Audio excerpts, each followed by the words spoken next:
Desde os primórdios até hoje em dia, o homem da paz que o macaco fazia. Eu não trabalhava, eu não sabia. O homem criava e também destruía. Homem primata, capitalismo selvagem. Oh, oh, oh. Homem primata, capitalismo selvagem.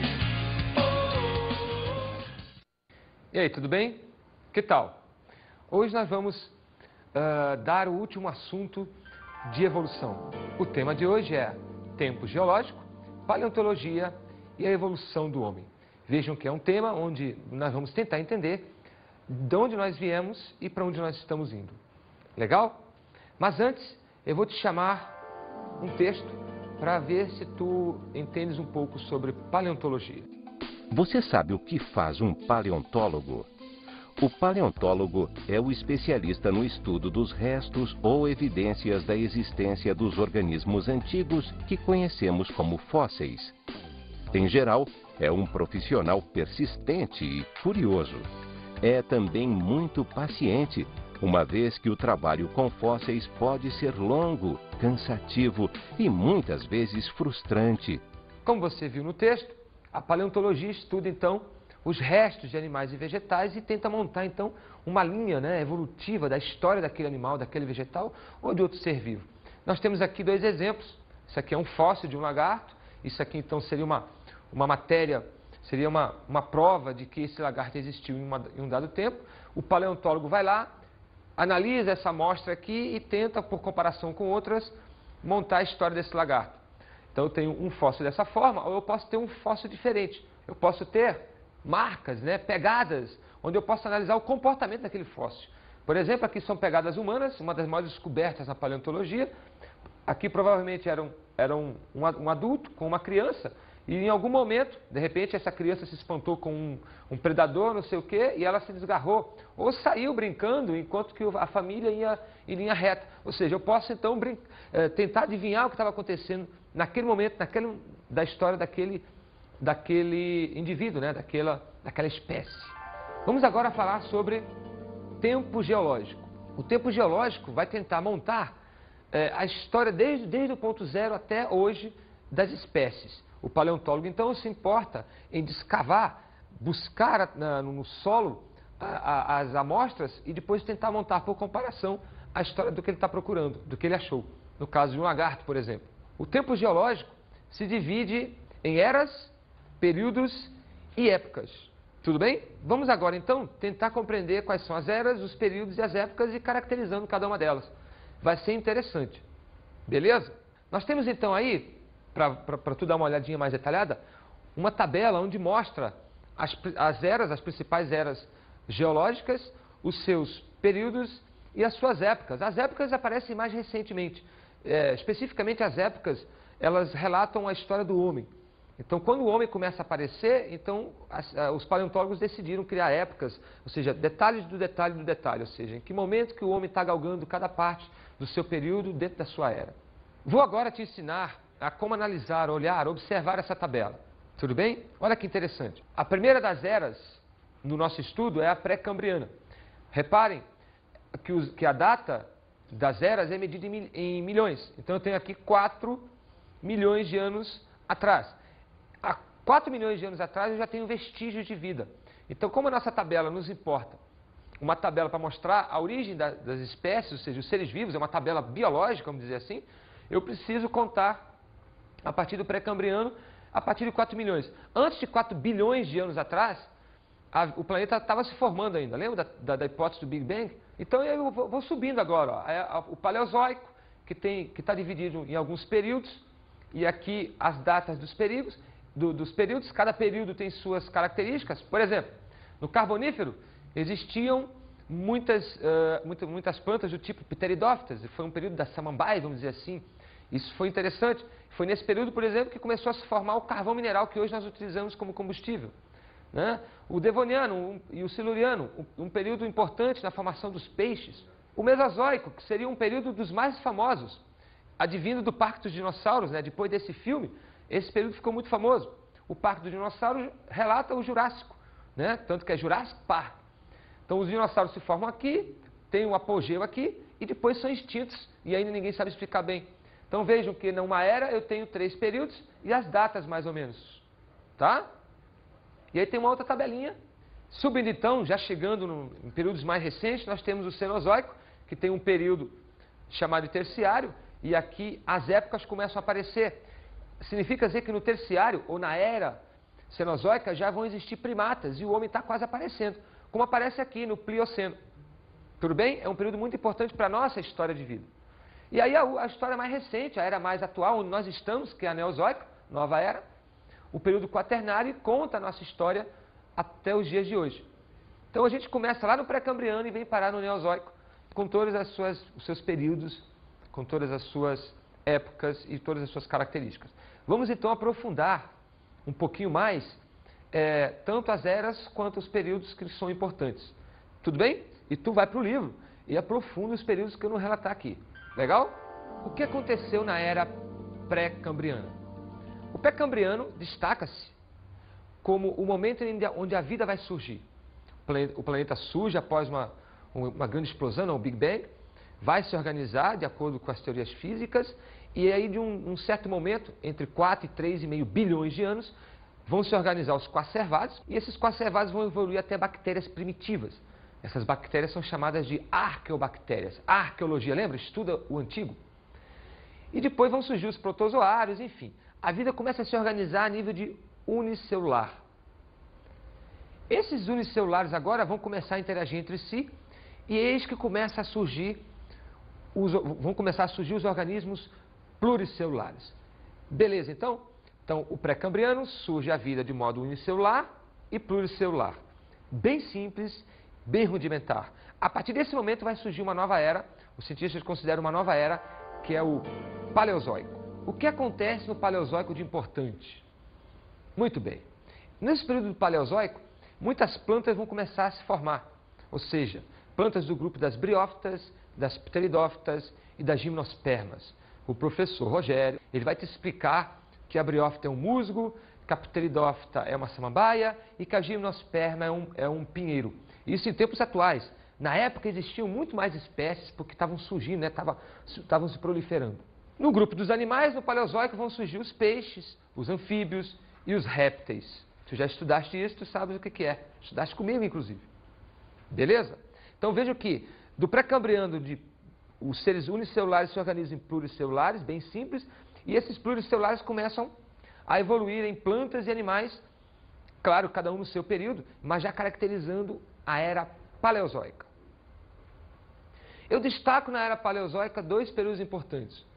O carbonífero, porque é nesse período, carbono, é nesse período que é formado, ou que começa a se formar o carbono mineral, o carvão mineral. O carvão mineral que vai ser usado como combustível atualmente. Por quê? Porque foi um momento onde as pteridófitas, né, o grupo de plantas como pteridófitas se alastrou e se espalhou pelo planeta. Aos pouquinhos vão morrendo, vão nascendo outras, vão morrendo, e vão sendo soterradas e vão sendo petrificadas e vão virar o carvão mineral. Também é nesse período que vai começar a ser esboçado a formação das ilhotas de petróleo. Mas isso é uma história para os geólogos e para os físicos.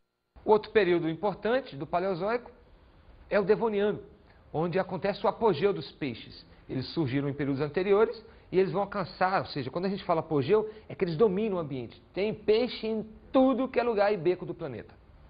Tá legal? É importante esse período, porque os peixes agora estando alastrados, tem muitas espécies distribuídas pelo planeta, e eles vão começar a sofrer evoluções em paralelo, e daqui a pouco vão dar lastro para os surgirem os anfíbios. Legal? Isso será mais daqui a pouquinho. Vamos entrar agora numa nova era, a era mesozoica. Essa é a era dos dinossauros, a era dos répteis. É nela onde os dinossauros vão surgir, vão ter o seu apogeu e vão se extinguir. Também é uma era importante porque lá vão surgir as plantas mais importantes para nós, que são as angiospermas. Isso mesmo, as plantas que produzem frutos, muito importantes porque vão servir de alimento para a grande maioria dos animais que estão presentes nesse período. Também na era mesozoica vão surgir os mamíferos. Então preste atenção porque eu vou colocar para ti. Nunca nesse período existiu o homem dinossauro. Qualquer filme que você veja, por exemplo, onde o homem aparece junto com os dinossauros, é ficção pura. Porque nesse momento, quando os dinossauros estão no seu auge, ou já entrando em extinção, quando eles estão presentes no planeta, vão começar a surgir os primeiros mamíferos, que ainda vão galgar até chegar nos homens, que é lá no final. Tudo bem? Tranquilo? Quando os répteis são extintos, os mamíferos não são extintos, porque ainda ninguém sabe o que aconteceu. O fato é que os dinossauros somem do planeta, e os mamíferos, então, não tendo mais aqueles mega bichos lá na frente deles, eles começam a evoluir sozinhos e vão dominar lá na frente. Eu destaco, no Mesozoico, alguns períodos. Por exemplo, o Triássico, que é quando surgem os dinossauros. Tudo bem? Eles vão evoluir dos anfíbios, que são da era anterior, do Paleozoico, e vão, então, começar a surgir pequenos lagartos, ainda não são de grande envergadura, e esses pequenos lagartos começam a evoluir em tamanho, ainda também a ciência não sabe como é que esses bichos, que nasceram pequenos, ganharam tamanho e envergadura. Depois vem o período Jurássico, mais na frente, onde os dinossauros dominam. Quando a gente fala em dinossauro, só pensa em bicho grande, mas não. Existiam dinossauros que cabiam na palma da nossa mão. E existiam dinossauros que o pé deles era do tamanho da gente. Ou seja, os dinossauros ganharam tamanhos desproporcionais. Quem sabe por causa da alimentação farta, quem sabe por causa dos vegetais que eram enormes também, árvores gigantes. Enfim, existem N explicações para esse maravilhoso e enigmático período e era que é a Mesozoica. E por último, o Cretáceo, que é de todos os períodos o mais intrigante, porque de repente os dinossauros somem do planeta. A hipótese é que um grande meteoro caiu no planeta e desestabilizou tanto o clima que os dinossauros não conseguiram sobreviver. Talvez por eles serem heterotérmicos, a variação climática foi tão grande que eles morreram. E os mamíferos, como eram homeotérmicos, e as aves, ou seja, mantinham a temperatura constante, a temperatura deve ter se desequilibrado, mas o corpo dos mamíferos se mantinha mais ou menos constante e eles conseguiram sobreviver. Enfim, isso tudo é hipótese. A próxima era seria a era Cenozoica. Para nós importante, porque é nessa era que vão surgir os primatas. Mas vamos ver devagarzinho. Essa é a era do apogeu dos mamíferos. O que é apogeu mesmo? Assim como teve o momento dos dinossauros, existe o momento dos mamíferos que perdura até hoje. Hoje os mamíferos dominam o planeta e tem um mamífero em especial que se destaca, que somos nós, os humanos. Mas hoje os mamíferos dominam sobre qualquer outra espécie. Existe mamífero em todos os pontos do planeta e assim como as aves também. Como eu já tinha falado antes, é um momento muito importante para a espécie humana, porque é na era Cenozoica que vão surgir os primeiros primatas. O que é o primata? O primata é qualquer animal que tem uma visão binocular, que tem um cérebro desenvolvido, né, com um córtex mais ou menos desenvolvido, tem membros superiores que podem manipular coisas e segurar coisas, e os membros inferiores para andar, inclusive semibípede ou bípede. E a coluna vertebral mais ou menos organizada com a bacia ou ilíaco, de modo que permita esse estado, mesmo que seja momentâneo, de semibípede ou bípede. Isso é um primata. Por isso não adianta. De hoje em diante, aprenda. Nós e todos os macacos somos do mesmo grupo, somos primatas. Esses são os nossos parentes. Tudo legal? E no final dessa era cenozoica vai surgir o homem. Vão surgir os hominídeos. Vamos ver que período foi esse? O período é o período terciário. Importante, porque nesse período está o homem, e eu destaco uma época, o Plioceno. Esse é o momento exato onde vai surgir o hominídeo. O que significa dizer isso, Fernando? Reparem que eu falei que surgiram os primatas, e aí eu não disse que foi o homem ou o macaco. Surgiram os primatas. Mas em algum momento da história, os macacos continuam a sua evolução e vão surgir todas as espécies lá, gorila, chimpanzé, enfim, e o homem segue o seu caminho ao contrário. Então, em que momento os primatas sofrem a sua dicotomia, sofrem a sua separação? É no Plioceno. Os hominídeos vão surgir a partir daí, e os símios continuam a sua escalada em outro lugar. Então, o homem não veio do macaco, e muito menos o macaco veio do homem. Ambos surgiram de alguém, e cada um tomou seu rumo. Isso Darwin colocou pela primeira vez. E a nossa era, é a era neozoica, é a última era que nós vamos estudar, é a era onde está o homem moderno. E onde também vai acontecer a evolução final do homem. Quer dizer, nós surgimos numa era anterior e terminamos de existir nessa era atual. Não sabemos o que vai acontecer amanhã, se vai existir uma nova era, enfim. Mas o que nós temos para dizer é que hoje nós estamos na era neozoica, a nova era. Não sabemos quanto vai durar, mas geralmente uma era dura milhares de anos. Nós estamos, na escala da evolução, nós estamos começando a engatear. Os dinossauros existiram, o tempo de vida do dinossauro foi em torno de 150 milhões de anos, desde os primeiros até os últimos dinossauros. Nós, homens, estamos vivos há 5 milhões de anos, ou seja, estamos engateando. E já pensamos que somos alguma coisa a mais que qualquer outro bicho. Então, atenção para isso. Vamos agora estudar especificamente a evolução do homem. Na história do homem, 2 gêneros se destacam. O Australopithecus e o Homo. O gênero Homo, inclusive, é o que nós pertencemos. Tu sabe a nossa espécie, como é que se chama? Homo sapiens, que é uma evolução do Australopithecus, o primeiro dos homens estudados e descobertos. Tanto o Australopithecus quanto o gênero Homo, eles pertencem a um grupo chamado de hominídeos, a família Hominidea. Essa família surgiu há mais ou menos 5 milhões de anos. Estudando recentemente, né, que é bom de vez em quando fazer isso, eu já saquei por aí que existem pesquisas que indicam que o homem surgiu entre 8 e 7 milhões de anos. Mas vamos ficar com esse número aí arredondado para 5 milhões. Legal? Vejam aqui a genealogia da história do homem. Tudo começa com o Australopithecus afarensis, o primeiro dos hominídeos. Esse Australopithecus afarensis, ele vai originar 4 grupos de Australopithecus. O Aethiopicus, o Africanus, o Robustus e o de Boisei. Esses 4 Australopithecus seguem caminhos diferentes. Mas o Etiópico, ele é importante para nós, porque ele vai gerar a linhagem da onde a linhagem que vai nos originar. Tudo bem? O Aethiopicus, ele vai então provavelmente originar o Homo habilis e o Homo de ergaster. O Homo habilis também pode ter uma outra origem, que ainda está indeciso, a ciência ainda não sabe, mas ele pode ter surgido do Homo africanus.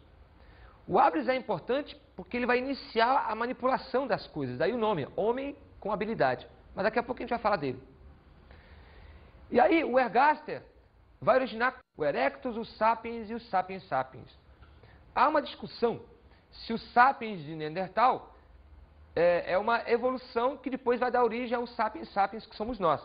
Ou se não, se o sapiens de Neandertal é um grupo e nós somos outro grupo completamente diferente. Todas essas dúvidas que eu te coloquei estão resumidas. Existem muito mais dúvidas. São chamados elos perdidos da humanidade.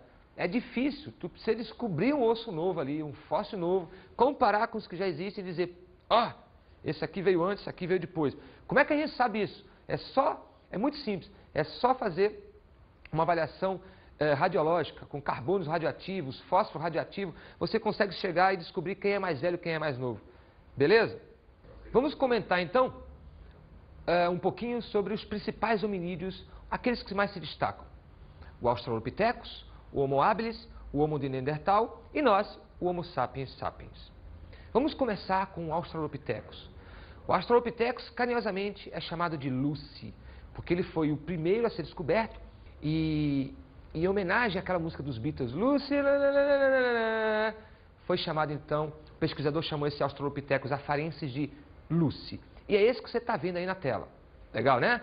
É um esqueleto 60% achado, está faltando uma parte aí, mas o resto já foi reposto em computação gráfica. O Australopithecus surgiu há mais ou menos 5 milhões de anos na África. Ele vai teoricamente descer das árvores e vai começar a andar pelas savanas africanas.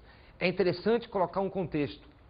Nesse momento, as florestas fechadas, né, elas deixam de ser dessa forma por causa das mudanças climáticas e vão começar a estabelecer nessa história aí do tempo geológico os campos abertos. Isso permite com que o homem desça das árvores, de modo metafórico, né? Desça das árvores e comece a caminhar pelos espaços em busca de alimento, de caça, etc, etc, etc. Essa é uma das explicações comportamentais para a origem dos Australopithecus. Ele é também o primeiro bípede, né? O primeiro primata totalmente bípede. Daí o Australopithecus ser o limite até hoje descoberto entre os hominídeos e os símios. Tá legal? Existe até se você buscar na internet isso aí, né? Existe até simulações de computação do movimento da luz. Dizem os pesquisadores que ela se movimentava melhor que nós hoje. Os australopitecos não construíam objetos, mas eles manuseavam o que existia na natureza para otimizar as suas necessidades. Então, por exemplo, se eles queriam tirar o mel de uma colmeia ou fazer um buraco em algum lugar, eles pegavam um graveto, um pedaço de pau, uma pedra, sei lá, o que tinha pronto na natureza, e eles otimizavam mais a sua força e mudavam o ambiente. Mas eles não construíam. Quem vai construir alguma coisa, mudar o objeto, é o Homo habilis lá na frente. Deixa eu agora te mostrar algumas diferenças entre o Australopithecus, a Lucy, né, com um macaco normal. Você vê as grandes diferenças entre um humanoide primitivo e um macaco, um símio, né? Vamos lá. Observe que a boca de um macaco, ela tem um desenho quadrado, enquanto que a boca de um humanoide, ela é redonda. Observe o tamanho das presas do macaco, enquanto que as do humanoide, olha só, isso tem 5 milhões de anos. Não existia mais uma presa extremamente proeminente como de um símio. A bacia de um macaco, ela é verticalizada, enquanto que a bacia de um humanoide, ela é na forma de horizontal. Isso permite com que a cria, quando o Australopithecus estivesse gestante, e isso até hoje, que a cria repouse sobre a bacia. Esse indivíduo aqui, está provado que ele não pode ser bípede. Esse aqui pode ser bípede. O que eu estou querendo dizer para ti é, o chimpanzé, que é o mais parecido conosco hoje, e é o exemplo ali, se ele está gestante, o filho então tem que ficar sobre a musculatura da barriga. Mas se ele quiser levantar e andar, a musculatura vai asfixiar o seu bebezinho. E se não tiver bebê, a musculatura do abdômen vai apertar as suas vísceras e vai causar problemas. Enquanto que o primata não, o Australopithecus não. As vísceras vão repousar sobre a bacia e quando ele está gestante, o bebê também fica preso ali na musculatura, mas não está sufocado pelo osso da bacia aqui atrás. Isso são provas cabíveis de que o homem é bípede há muito tempo, embora seja parecido em alguns pontos com macacos, mas não é um erro. Só porque tem pelos demais e é grotesco. Tudo bem? Tem mais informações sobre isso. Busca isso, é muito interessante. O Homo habilis é o primeiro hominídeo do gênero Homo. Esse indivíduo vai se parecer muito mais, devido às suas habilidades em manipular objetos, ele vai se parecer cada vez mais com os humanos na sua evolução. Mas é bom registrar que o Homo habilis ainda guarda muita informação, muita característica do Australopithecus. Isso porque o Homo habilis só surgiu há cerca de 2 milhões de anos atrás. Por essa idade, o habilis é o mais antigo dos hominídeos do gênero Homo. O habilis tem esse nome porque ele foi o primeiro hominídeo a manipular e criar objetos.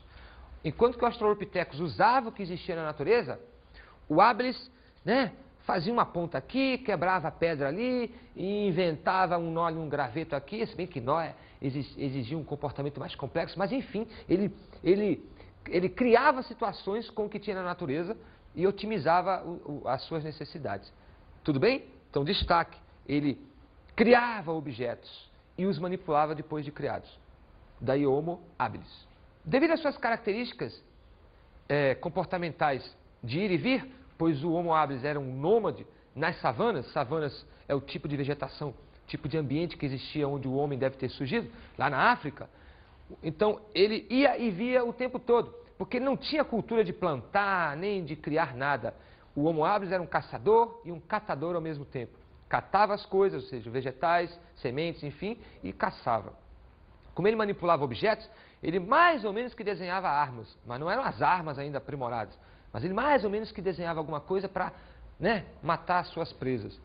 Então ele era um nômade. Enquanto tinha comida naquela região, beleza. Quando não tinha, ele mudava para outra região. E a evolução rola, até chegar no Homo de Neandertal. Esse é o homem mais parecido com o Homo sapiens, de todos que nós vimos até agora.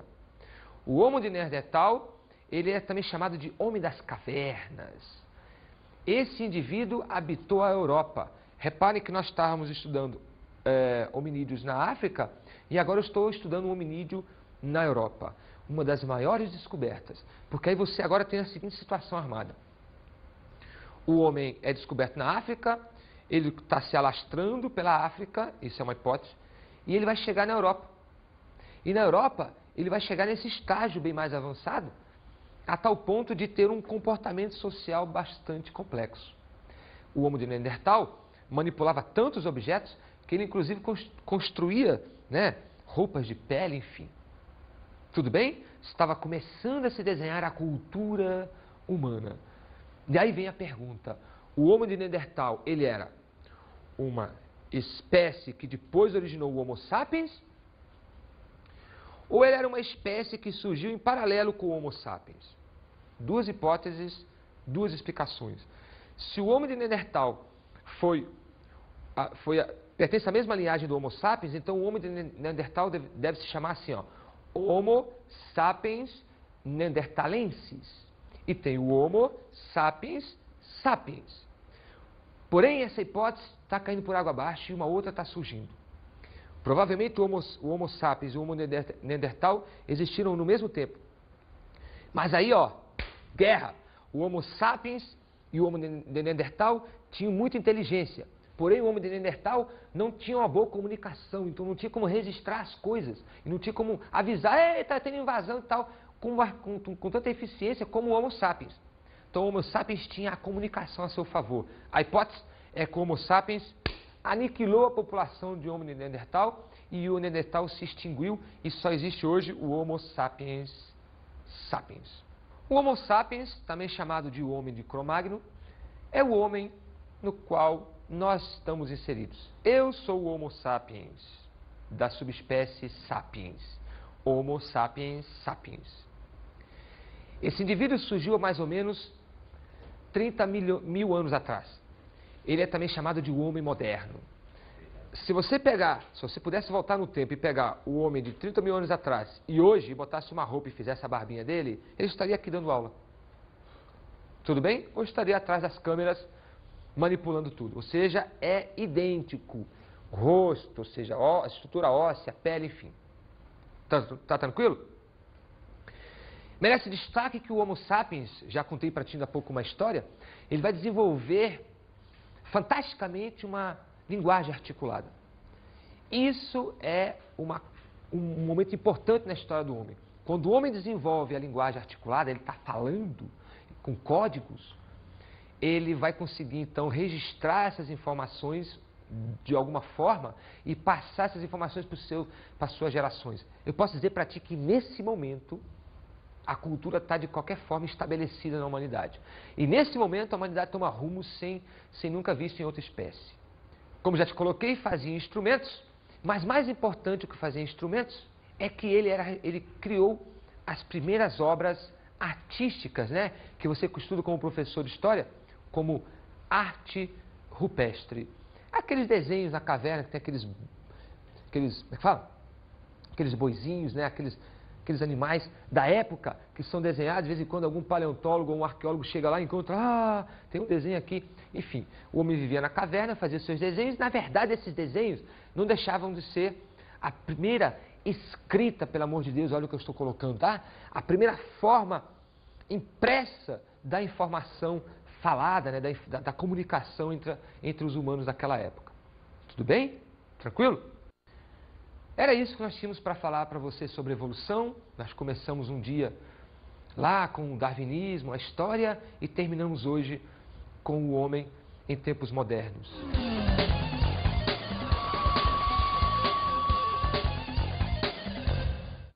Sugiro que tu assistas o filme Terra do Fogo. Muito bem feito, muito bonito, que conta o alvorecer da humanidade, desde o Australopithecus até os dias desse homem de Cro-Magnon, e conta a história do domínio do fogo, da manipulação dos objetos, do estabelecimento da cultura, de como o homem fazia para reproduzir.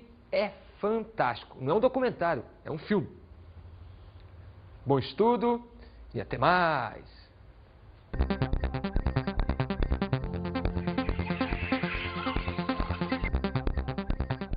Na aula de hoje estudamos o tempo geológico. O tempo geológico é dividido em eras, períodos e épocas. Destaque para a era Mesozoica, onde existem os dinossauros, e a Cenozoica e Neozoica, onde o homem se encontra. Estudamos também a evolução do homem. O homem surge há 5 milhões de anos na África, na forma do Australopithecus, evolui a Homo habilis, que manipulava objetos, e surge em tempo moderno como Homo sapiens sapiens, com cultura estabelecida e deixa de ser nômade. Bons estudos!